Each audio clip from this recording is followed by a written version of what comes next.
Hello, good afternoon. Diyos maray na hapon tabi sa Indogabos mga tugang.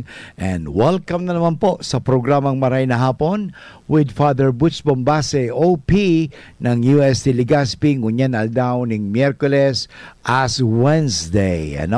Ini po sarong tape as live ta si Father Butch po ay igwang appointment ngunyan na hapon dahil ngunyan na hapon din maliban sa sineselebrata ang as Wednesday, digdi po sa UST Legazpi, igwa kami mid-year report. Mula ngayon, Miyerkules, Huwebes, Biyernes, tulong aldaw po yan, magre-report po kami. So, anyway, mga tugang, nag-record na po ang sa indong lingkod. Parang padagos mang kita giraray, maghatod ning informasyon, inspirasyon, asin bendisyon. So, dahil ko po masasagot ang sa indong mga text messages o dahil ko mababasa, ngunyan po kita ay nakarecord sana. Pero magayon mga tugang na ngunyan na as Wednesday, sa tuyang ipaliwanag.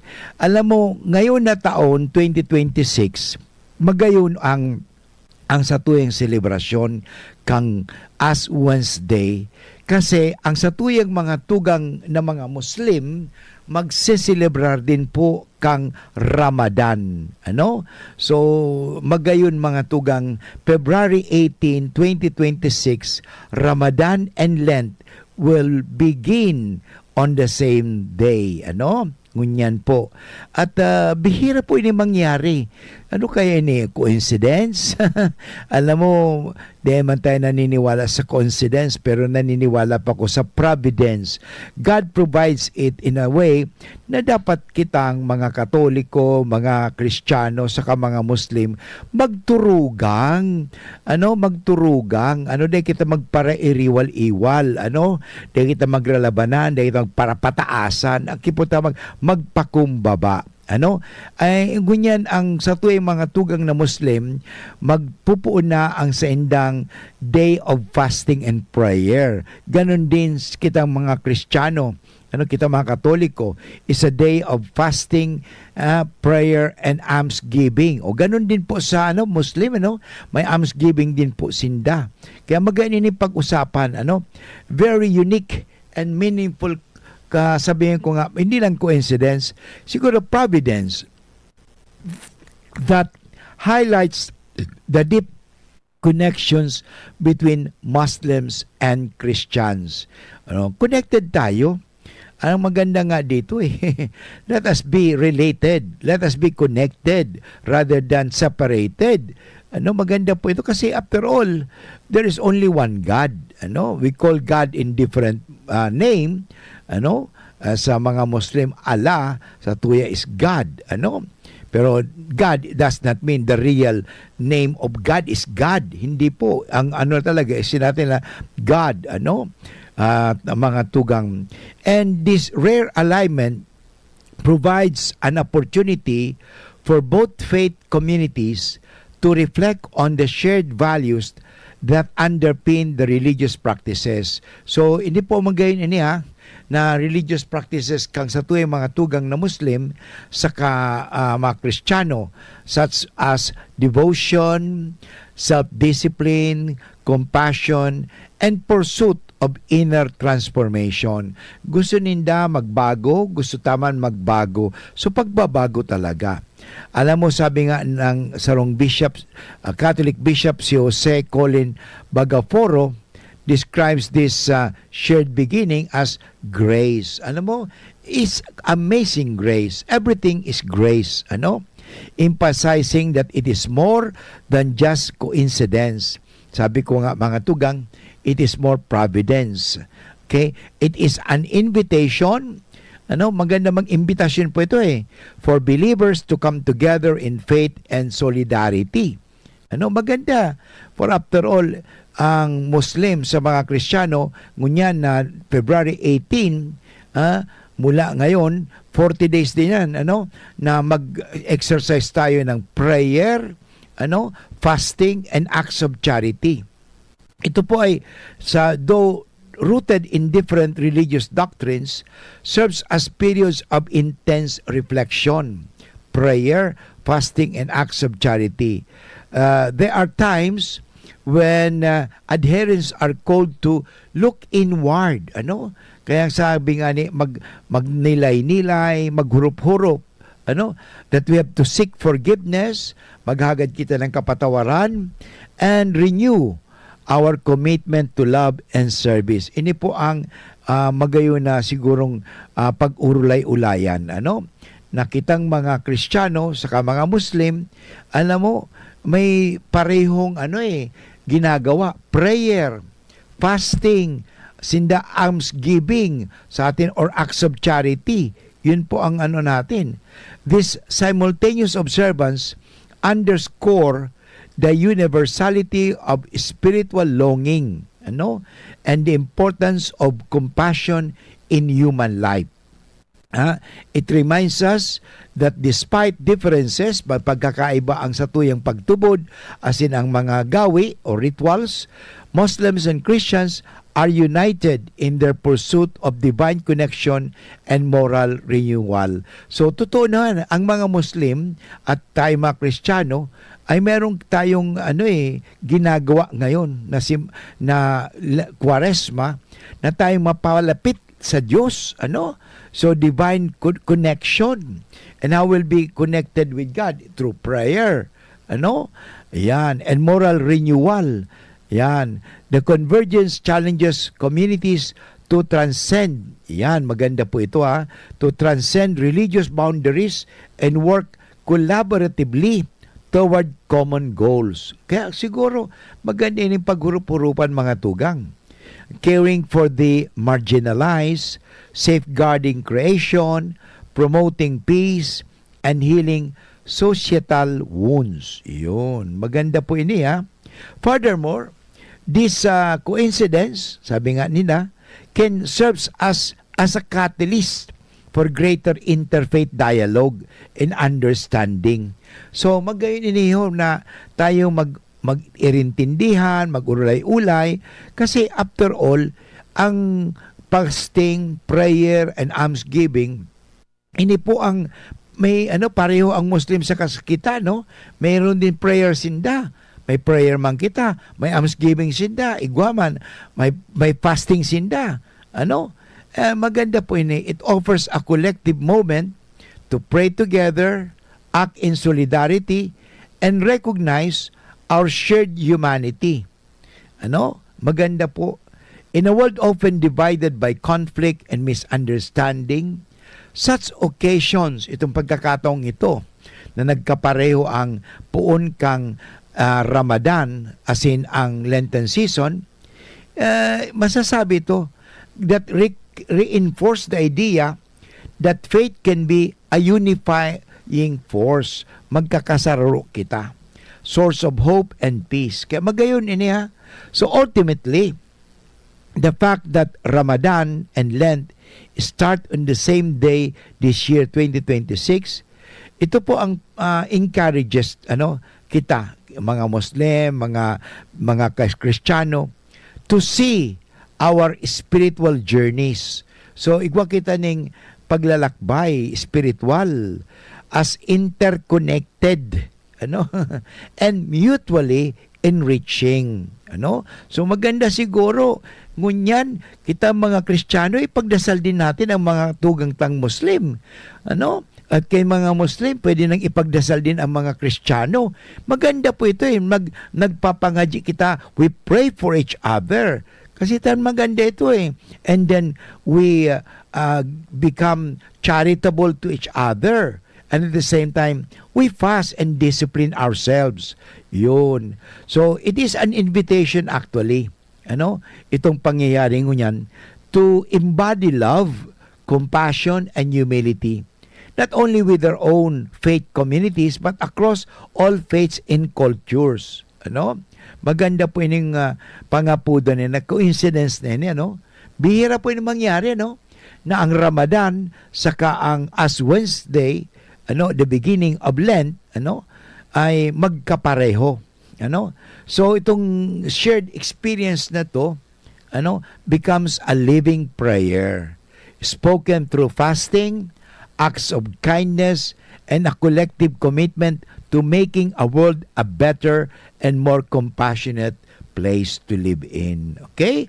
So mga tugang sa ngunyan aldaw, kita krinokusan na tanda na kita ay mga galing sa lupa. Reminds us of our mortality. Ang satuyang kagadanan. Na kita tanda natin na tayo ay mga pilgrims lang digdi sa mundo. So, anyway, babalik si Father Boots pagkatapos kan mga pagiromdom. For liver health, level up na. Liverate Pro. Si Limarina, multivitamins pa. Ang Liverate Pro ay hepatic protector which may help sa kalusugan ng atay kasama ng proper diet at exercise. Maaari ding makatulong ang Liverate Pro sa treatment ng chronic inflammatory conditions tulad ng fatty liver. Liver up na! Liverate Pro! Mabibili ang Liverate Pro sa lahat ng leading drugstores nationwide. Silimarin plus multivitamins is the generic name of Liverate Pro. If symptoms persist, consult your doctor. May Silimarin, may multivitamins pa. Yan ang Liverate Pro. Tulong sa pangangalaga ng atay. Liver up na tayo with Liverate Pro.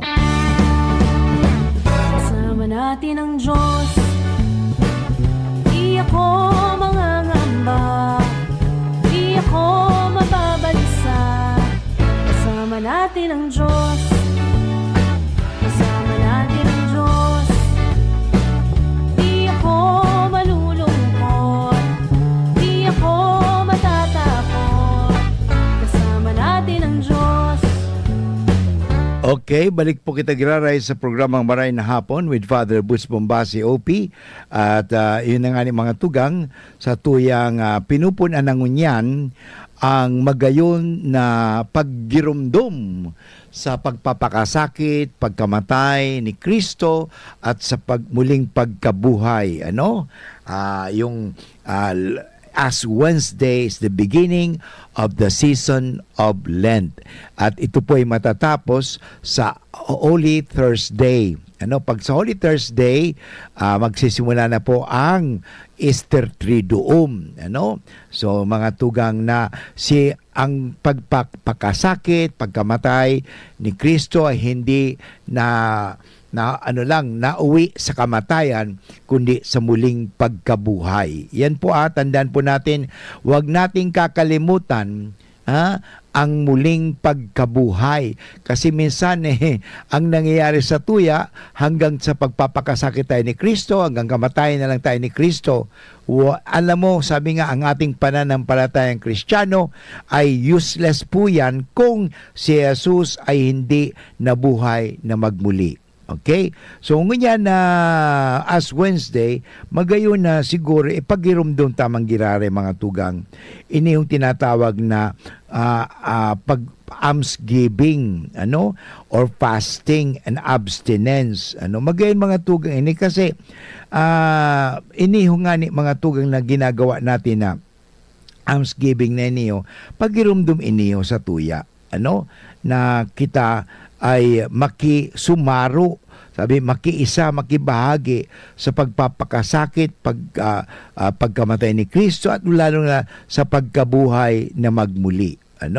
So ngayon na Ash Wednesday is a day of fasting. Siguro parang maliwanagan lang po tabi kamo ang fasting ay ang pag-aayuno. Ang ibig sabihin, ang 18 years old to 59 years old, eat one regular meal lang, and 2 small meals should not exceed the amount of the main meal. Okay? Yan ang fasting. Okay? So discipline po yan. To discipline our desires, our appetite. Yan ang fasting. Bakit tayo nagpapas? To discipline our body, our desire, especially for food. Yung abstinence naman, yun pong pag-iwas sa pagkakaning karne. So, ages 14 years old and above. Pag 14 years old ka na, may fasting abstinence ka na. Refraining from kinds of food or drink, refrain from eating meat, flesh, or organs of mammals or birds, but may consume fish and shellfish. So, yun po ang ibig sabihin ng fasting. So, ulitin ko, Friendly reminder lang po yun sa mga fasting 18 to 59 years old. Abstinence is 14 years old and above. Okay? So fasting is a form of penance that involves limiting kinds or amount of food or drink consumption. So a day of fasting, mga tugang, are observed on Ash Wednesday and Good Friday. Okay? So fasting should sabi nga, eat one regular meal and two small meals. Fasting is broken by eating between meals or by drinks which could be considered food, milkshakes, not milk. Okay? So mga tugang, iwasan po natin. Ang fasting ay hindi ka naman yata mamamatay pag hindi ka kumain, di ba? Isang araw lang. Actually, meron nga mga nagpa-fasting ng ilang araw, hindi naman namatay. Ano? So, disiplina po yan. Yung abstinence is another form of penance that involves refraining from kinds of food or drink. Okay? So, 14 years old and above. So, during this abstinence, the faithful should refrain from eating meat. Okay? So, persons with disabilities which make it difficult to understand or observe the practice, people with mental health concern, exempted po dyan. Okay? Some people can be excused from fasting and abstinence. Yung halimbawa, yung may sakit, yung buntis or nursing women, according to the needs. Ano? So, yun. And maganda po itong pagirumdum talaga. Those in other situations of moral or physical impossibility to observe penitential discipline. Okay? So, yan maganda naman talaga, disiplinado. Alam mo, sinasabi natin prayer, fasting, itong tatlong, ito, alam mo ito, the three pillars of Lent, 3 exercises of Lent. Maganda po ini. So, yung ano yon, prayer that we connect it with God, fasting to discipline our bodies, and almsgiving, especially, ito po kasi, there are 3 temptations of man, okay, from Satan, from the world, and from ourselves, okay? So, labanan po natin yan. Yung greediness, ang kasakiman, malalabanan po natin yan by practicing almsgiving. Huwag tayong maging sakim. Halimbawa, yung mga, ngayon, walang kadisiplina, natin, labanan po natin yan through fasting. Halimbawa, yung mga problema nga ngayon, sa mga pananampalataya, malalabanan po natin yung mga wrong beliefs na yan through prayer. Okay? So, after understanding why Lent, tandaan po natin na 40 days. So, what must we actually do during these 40 days? Itong Lent nito kasi sisimulan na natin. Kung magbilang ka, as Wednesday is the first day of Lent. So, 40 days po yan. So maganda po yan na every day sa 40 days, pwede naman mangyari, nagpa-prayer ka, nagpa-fasting ka, nag-almsgiving ka, in one day, pwede mo magawa po yan. So gawin po natin itong 3 pillars of Lent o 3 spiritual exercises to cleanse us from our soul. Okay? So our Lord Himself answers this in Matthew chapter 6. Kasi tingnan natin, in the Sermon on the Mount, Christ speaks 3 practices, not as suggestions, but as expected duties. So, we have a duty to pray. We have a duty to fast. And we have a duty to give alms. Okay? Hindi sinabi ni Kristo, He does not say if, He does not say when. So these are the 3 pillars of Lent. So number 1, para maisa-isa natin na napakahalaga po ito. Why do we pray? We pray because we would like to be united with God. Yan. Hindi na to united with the world, but united with God. Remember, prayer is our weapon. Ito po ay magandang kasangkapan at armas laban kay Satanas.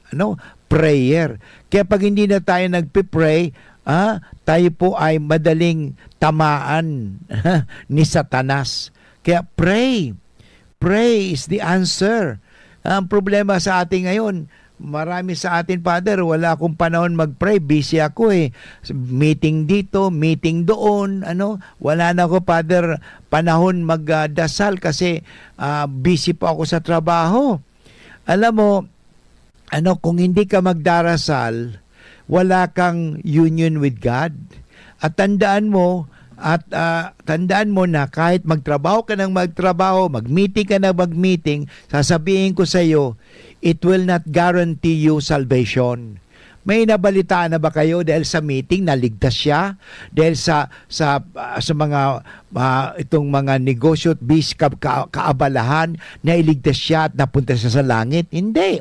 Tandaan po natin, B-U-S-Y, B-C, being under Satan's yoke. Ibig sabihin, pag tayong abalang-abala, tayo ay napapailalim kay Satanas. Kasi wala ka ng panahon magdasal. Kaya unite yourself with God through prayer. Alam mo, in prayer mga tugang, it strengthens our soul. Nakapagpapakusog po ini. Parang sinasabi, without prayer is just like without oxygen. Okay, that's why praying is breathing. Kaya when we pray, we are actually having the oxygen. Okay? So yan po, prayer. Okay? And then babalik si Father Woods pagkatapos ng mga pagiromdom. Abangan sa Radyo DZGB ang programang Usapang Consumer at Negosyo. Programang magtataunin kasimbagan sa saindong mga kahapotan tungkol sa pagninegosyo. Magdadara nin kadagdagang impormasyon mapadapit sa mga diretsyon nin mga konsumidor asin mga giya kung paano maging mga responsableng parabakan. Usapang Consumer at Negosyo. Mataunin pagnigbid sa mga matrayumpong negosyante asin sa mga establishmento di negosyo na may marhayin na kontribusyon sa komunidad. Usapang Consumer at Negosyo. Madadangog na kada primero Biyernes kan bulan, alas 11 sagkod alas 12 minuto. Ihahatod sa Indo kan Department of Trade and Industry Regional Office 5. Usapang Consumer at Negosyo. Abangan! Kung ikaw ay edad 50 pataas katulad ko, may mataas na ang risk ng panlalabo ng paningin. Mas challenging ang pang-araw-araw na gawain tulad ng pagbabasa, pagsusulat, at pagmamaneho. Ang Optin ay may lutin na maaari makatulong sa kalusugan ng mata, nilalabanan ng epekto ng glaucoma, macular degeneration at katarata. Kitang-kita ang kalusugan. Mabibili ang Optin sa mga pangunahing butika nationwide. Mahalaga ang paalala, ang Optin ay hindi gamot at hindi dapat gamitin panggamot sa anumang uri ng sakit. Hi, ako po si Ma'am Melinda Wee. Good news para sa may mga problema sa kalusugan. Magkakaroon po tayong gagawing free health consultation on February 28, Saturday, from 9 a.m. to 4 p.m. at CMD office, 2nd floor, room 208, PVLB Building 2, Peñaranda Street, Legazpi City. Also, February 28 from 9 a.m. to 4 p.m., CMD office at AM Building, Magsaysay Avenue, corner Barameda Street, Barangay 7, Poblacion, Bakakay. Kami po ay seryoso sa aming misyon to help restore the health of people. Our products are tried and tested. Marami na ang nakagraduate sa maintenance at mga due for operation ang nasave sa operasyon. O galiing makinig sa programang CMD Kalusugan at Kabuhayan Monday to Thursday, 6:30 to 7 ng gabi at kapag linggo, 7 to 8 ng umaga dito sa 729 kHz DCGB Legazpi. For more information, you may call or text 0939-9040717. Attention! Attention! Mga paraantabay, may marhay na bareta. Ang DZGB nasa cellphone na! Yes po! Madadangog na ang DZGB sa saindong mga cellphone. Sa katuyuhan na mas lalo kamong mapagsilbihan asin dagdag na konbinyensya sa saindo gabos, ang DZGB pwede nang ma-access sa paagi kan sa indong cellphone. I-download lang sa saindong mga Android phone ang DZGB app sa paagi kang Google Play Store asin Apple App Store asin hanapo ng DZGB Live. I-install sa saindong gadget asin malinig nindong madadangog ang DZGB. Libre po ini. DZGB. Number 1 na, may Facebook Live pa. Ngunyan, may DZGB Live app na. O, ano pang pigahalat nindong mga paraan tabay? Download na!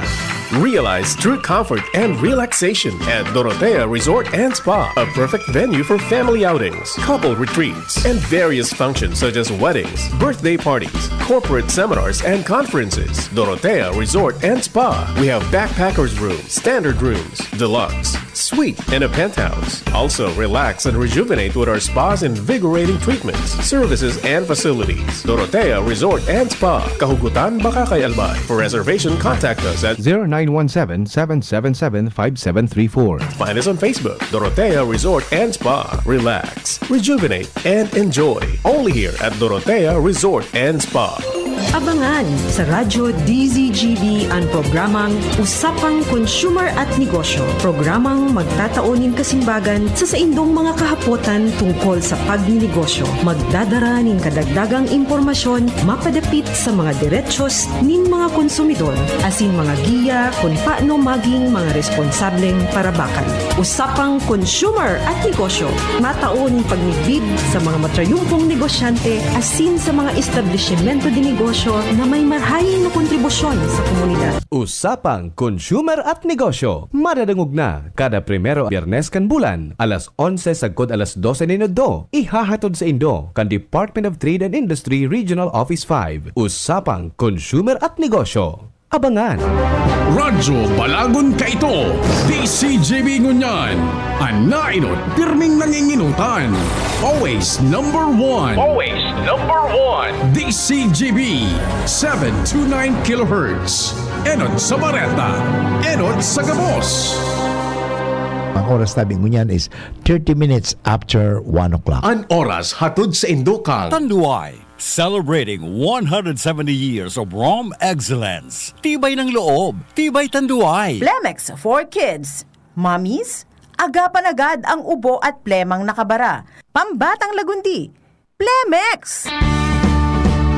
Kasama natin ang Diyos.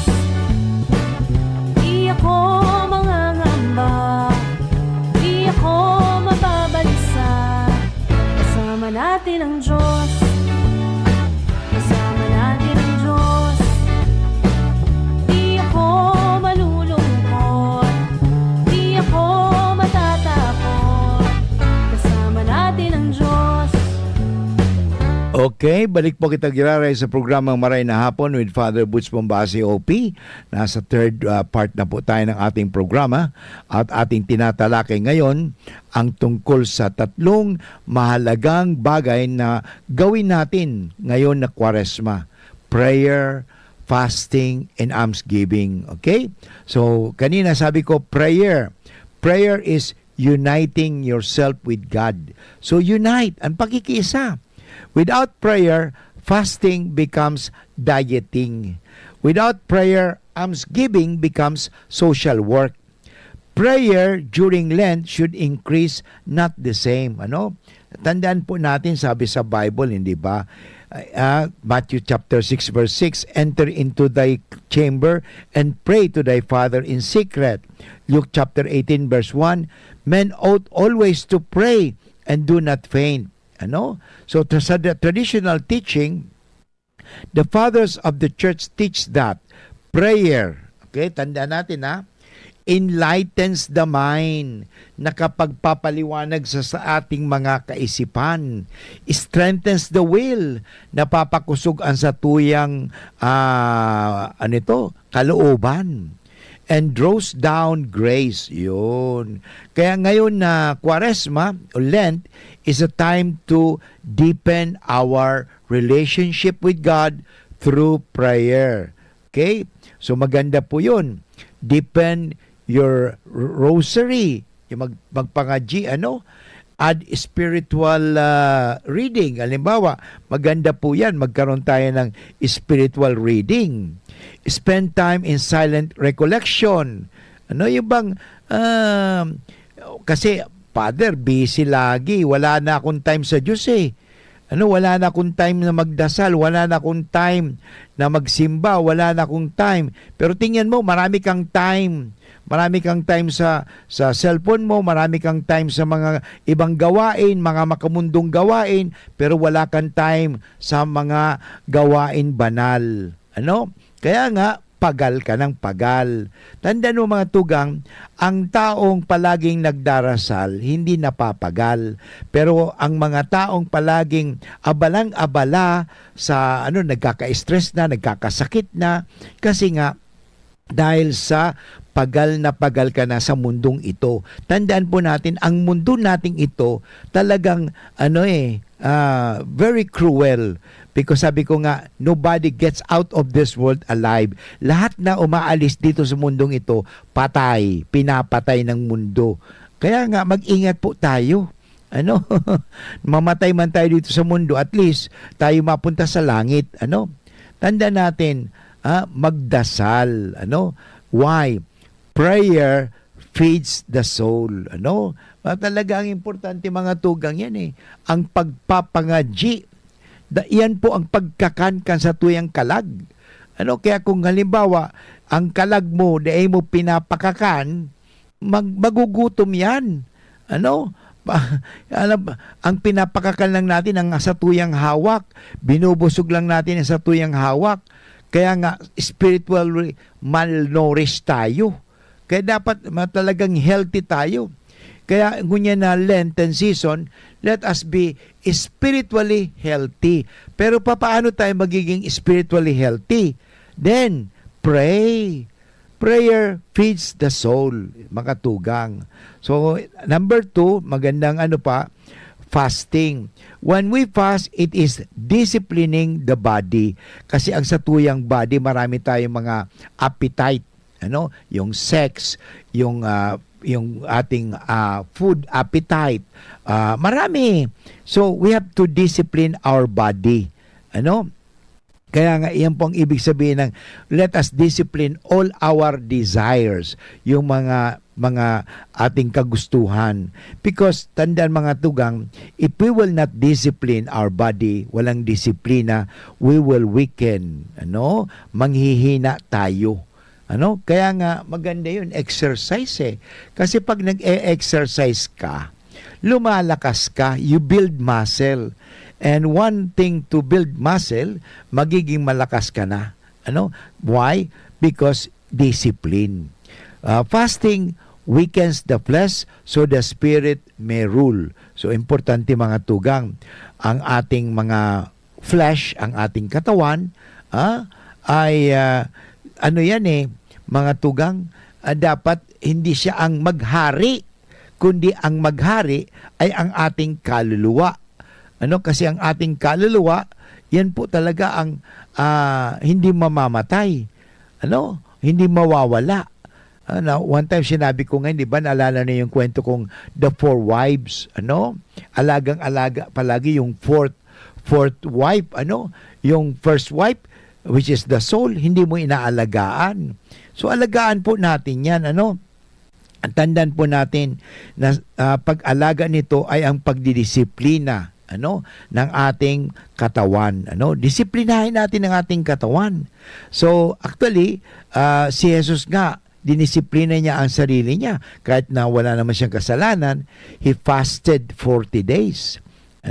Even the apostles fasted. Even the early church fasted seriously. Ng panahon ngunyan, wala na, gusto ka lagi natin convenience, comfort, at easy life. Tandaan po natin, not easy life guarantees a good and eternal life. Tandaan natin yan. Akala natin convenient, comfort, culture, will give us a good life. No. Actually, hindi maganda yan kasi yan po nga nang nakakapagpahina. Alam mo, yung scriptural foundation ng fasting, ito po. In Matthew chapter 4 verse 2, Christ fasted 40 days. Chapter 13 of Luke verse 3, unless you do penance. Importante talaga. And then, kasi St. Paul, first letter of St. Paul to the Corinthians, chapter 9 verse 27, sabi niya, I chastise my body. In other words, kastiguon ta sa tuyang mga katawan na ito na tingnan mo ang dae mo na, kaya tingnan mo nagkakasakit ka na. Kasi nga hindi mo inaalagaan. Alagaan mo 'yan. Kaya tingnan mo ang fasting, importante po ito. Kahit hindi sa spiritual, medical, importante, di ba, pinapapas tayo. So tandaan po natin, ano ba nagagawa ng pag-aayuno, fasting? Number 1, ang fasting, mga tugang, nakakalinig sa tuya.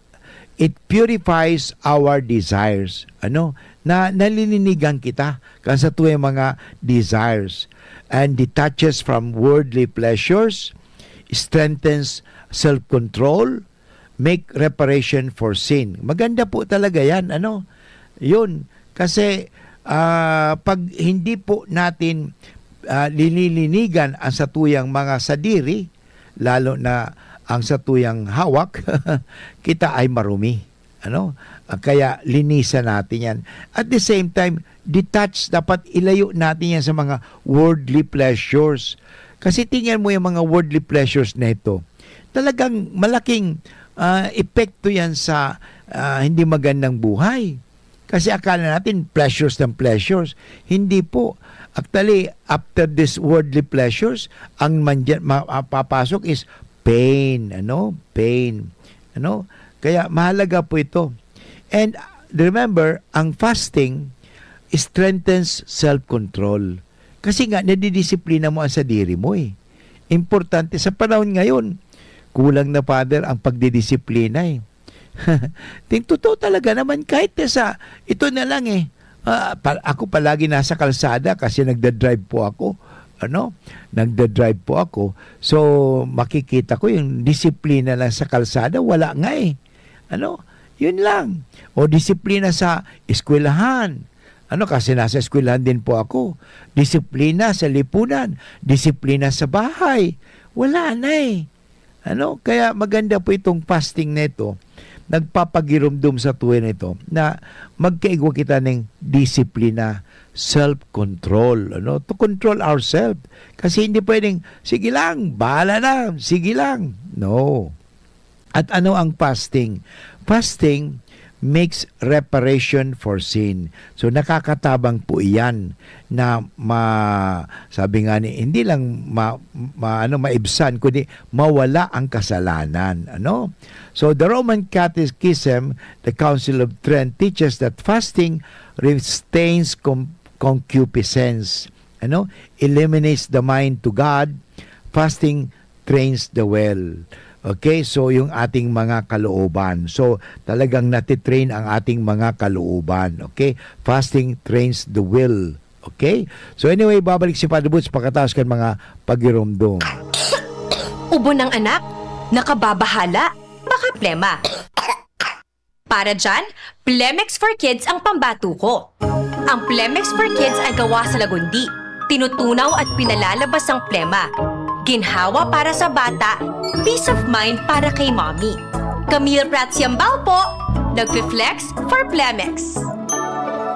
Pambatang lagundi, Plemex! Vitex Segundo L is the generic name of Plemex for kids. If symptoms persist, consult your doctor. Mommies, agapan agad ang ubo at plemang nakabara. Pambatang lagundi, Plemex! Ang zeolite ay isang natural na mineral na nakakatulong alisin ang mga unpleasant odors. Pwedeng gamitin sa mga basurahan, manukan, palaisdaan, piggery, pati na sa mga estero at kanal. Ang zeolite ay may kakayahang i-absorb ang mga harmful chemicals sa tubig at lupa. Kaya malaking tulong din ito sa kalikasan. May zeolite cat litter din para sa mga pusa available sa Hobama Enterprises, Malilipot, Albay. Color text Mr. Hobile at 0915-220-9247. Zeolite. Choose right. Use Zeolite.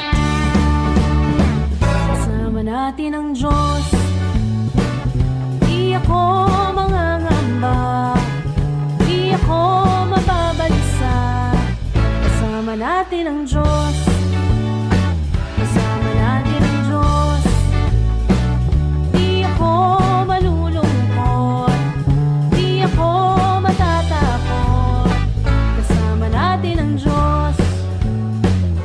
Balik po kita giraray sa programang Maray na Hapon with Father Butch Bombasi OP at ngunyan aldaw na as Wednesday sa tuyang aning tinatalakay o pinapagirumdum ko sa mga tugang na day of fasting and abstinence. Okay? At sinisimula na po natin ang Lenten season. At ngunyan na Lenten season, may tulong bagay o tulong gawain o tulong Lenten exercises na magayon na gawin. Number 1 is prayer. Why? Prayer unites us with God. Number 2, fasting. Because fasting help us discipline our desires, our body. So, discipline po ang importante yan. So, ngayon naman, pag-usapan natin ang almsgiving. Kasi, lalo sa panahon ngayon na tayo ay, itong flood control na yan, di ba? Corruption na yan, ano? Kung bakit tayo naghihirap? Because of greed, ano? Because of greed. Kaya nga, maganda po ito, paalala ito sa atin. Because of kasakiman, gusto natin ating yung greediness o kasakiman talaga yun eh. So ang laban po dyan is maging charitable tayo, maging generous tayo. Ano? So alam mo, itong almsgiving na ito, makakatulong talaga. Unang-una, pag tayo ay may action in charity or almsgiving, nagtutulungan tayo, walang magiging mahirap. Bakit maraming mga mahirap? Kasi nga hindi ba tayo nagtutulungan eh. Ano? At yung mahirap, lalo pang pinahihirap. Ano? Lalo pa naghihirap. Kasi nga, dahil sa kasalanan.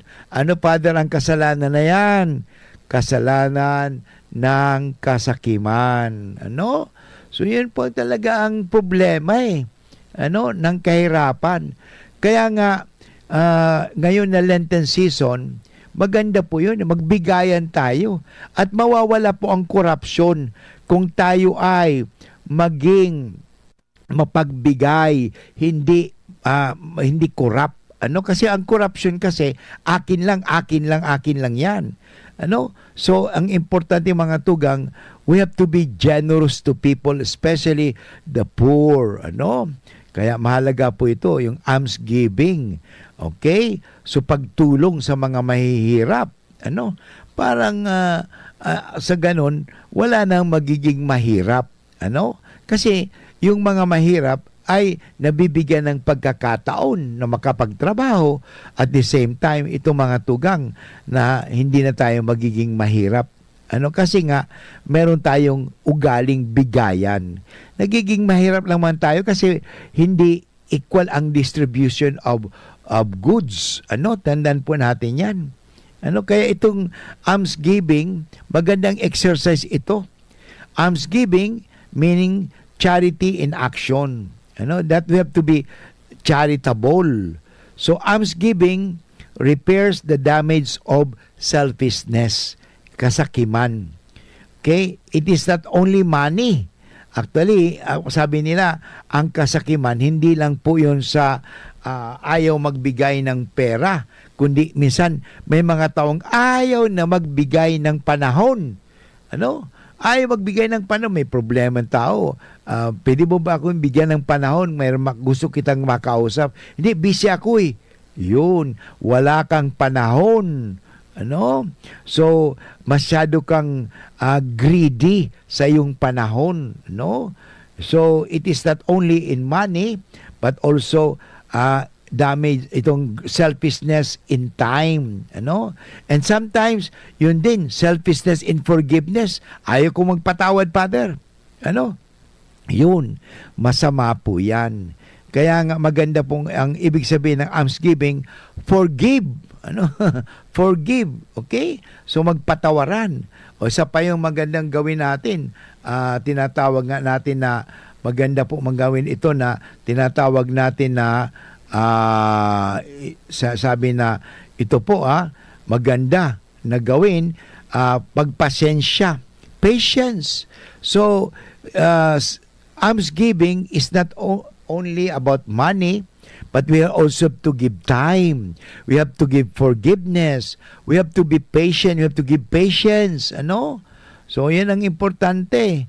And of course, it is not only money, time, forgiveness, but also hidden sacrifices. Ano?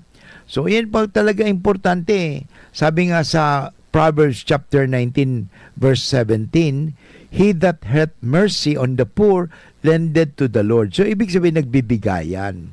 Sabi sa Tobit chapter 12, verse 9, "Almsgiving delivers from death." Yun, maililigtas ka pala. Ano? Sabi din ni James chapter 2 verse 17, "Faith without works is dead." So kahit nasabihin na nagtutubod ka sa Diyos pero hindi ka naman mapagmahal sa kapwa, wala din po 'yun. Ano? Kaya mahalaga po 'yun sa gawa. Ano? Sa gawa, isagawa ang pananampalataya, isagawa ang ating paniniwala. Ano? Hindi lang yan dahil sa utak lang, ano? Kailangan have to share it through work. Okay? The church has also taught that almsgiving, ang bigayan, covers a multitude of sins. Sabi nga sa St. Peter chapter 4 verse 8, ano? Covers a multitude of sins. At the same time, almsgiving, sabi ang turo ng simbahan, purifies attachment to material goods. Ano? Kasi wala ka naman talagang madadala. Ano? Wala. Pera, lupa, bahay, yung mga ginto, lahat ng mga pinaghirapan mong yan, hindi po madadala yan sa hukay. Ano? Wala ka talagang madadala. Ang tanging madadala mo lang ang iyong kaluluwa. Yan. Kaya alagaan mo ang kaluluwa na yan. Ano? So, expresses true conversion. Maganda po yun. Pag ang tao kasi nagbalik loob sa Diyos, ang makikita mo siya mapagbigay. Hindi mapag-angkin o sakim. Yan. So at the same time, almsgiving purifies the heart. Ano? Mahalaga po mga tugang iyan. Now, why all three things are necessary long prayer, fasting, and almsgiving? Why? Because these three pillars correspond to the love of God, yung prayer, mastery of self, fasting, and love of neighbor. Yun, di ba? So mahalaga po ito. You have to love God, you have to love yourself, and to love your neighbor. Okay, fasting. So if one is missing, Lent becomes unbalanced. Okay, importante yan eh.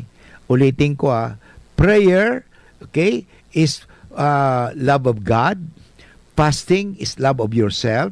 Okay, take good care of yourself. Almsgiving is a love of neighbor. Okay, so maganda po yan. Ano? So prayer without fasting can become sentimental. Fasting without charity becomes pride. Pagyayabang mo pa yan. Ano? Charity without prayer becomes empty activism. So together, they restore spiritual order. Maganda po talaga yan. So in the age of excess comfort, endless distraction, and moral confusion, digital addiction, there are three pillars that are revolutionary. Ito pong fasting, prayer, and almsgiving. Ano? So bakit? Ito po kasi yung prayer, fasting, and almsgiving, ito po ang lalaban sa tinatawag natin pride. Kaya yung mga taong mayabang, hindi nagdarasal. Ano? Pride. For example, yung fasting naman, ito po ang lalaban sa atin, sa ating mga lust, kabastusan. And yun naman na almsgiving, lalaban po yan sa ating mga kasakiman at lalong-lalo sa ating katamaran. Okay? Napakaganda po ito. So, ask yourself, what prayer will I increase? What attachment will I fast from? What sacrifice will I offer for others? Ano? Maganda po yan, ha? Tandaan po natin ito. Lent is not about feeling spiritual, ha? It is about becoming holy. Kaya ngayon na Kwaresma, sana po, ngayon na krusan na tayo, maging tayong banal, hindi hangal. So ito po, kinusan tayo. Bakit kinukrusan tayo? Sa noo ng abo. Sign of tayo po ay niligtas ni Kristo sa krus at ang abong yan nangangahulugan na tayo po ay mga alikabok. Sabi, you are dust, from dust you shall return. Okay? Napakalaga po ito. So Lent is not about feeling spiritual. It is not it is becoming more holy. Christ assume you to pray. Christ assume you to fast. Christ assume you to give alms. Okay? So maganda po ito. But anyway, inabot na naman tayo ng oras ng pamamaaram. Sana po si Father Butch sa kapagbigay sa inyo ng explanation. Unang-una, yung Ramadan, saka yung Ash Wednesday or the beginning of Lent ay nagkatagpo. Ang ibig sabihin, magdasal tayo. Okay? Mag-aayuno tayo at lalong-lalo maging makapagkapwa tayo. Sumayin niyo ang Panginoon, pagpalain kayo ng makapangyarihang Diyos, Ama at Anak at Espiritu Santo. Amen. God bless at maraming salamat po sa ating technical as in at the same time sa satuyang IT or production. God bless. Bye-bye.